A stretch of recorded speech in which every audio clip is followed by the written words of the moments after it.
انا ارسلناک بالحق بشیرا ونذیرا، اے نبی ہم نے آپ کو بھیجا ہے حق کے ساتھ بشیر اور نذیر بنا کر۔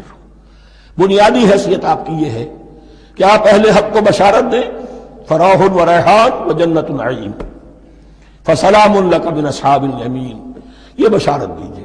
اور جو غلط راستے پر جائیں، کفر کریں، منافقت میں مبتلا ہوں، ملحد ہوں اور بدعملی کریں، ان کو آپ خبردار کر دیجئے کہ جہنم ان کے لیے تیار کر دی گئی ہے۔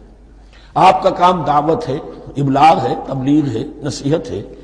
وَلَا تُسْأَلُ عَنْ أَصْحَابِ الْجَحِيمِ، آپ سے سوال نہیں کیا جائے گا جہنمیوں کے بارے میں کہ محمد یہ کیوں جہنم میں پہنچ گئے، ہم نے تمہیں بھیجا تھا، تمہارے ہوتے ہوئے یہ جہنمی کیوں ہو گئے؟ نہیں، یہ آپ کی ذمہ داری نہیں ہے۔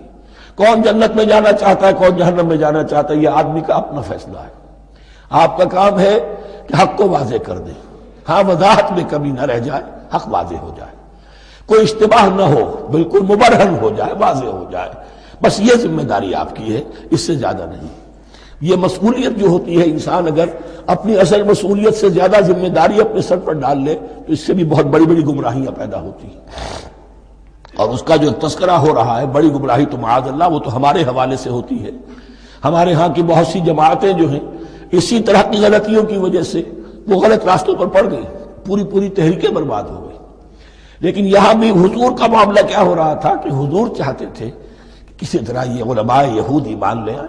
بہرحال حضور کے دل میں رغبت، آخر مکے میں آپ تھے تو دعائیں مانگتے تھے، اے اللہ عمرو بن ہشام اور عمر بن خطاب میں سے کسی ایک کو تو میری جھولی میں ڈال دے، تو اسی طرح کی دعا آپ نے کی ہو۔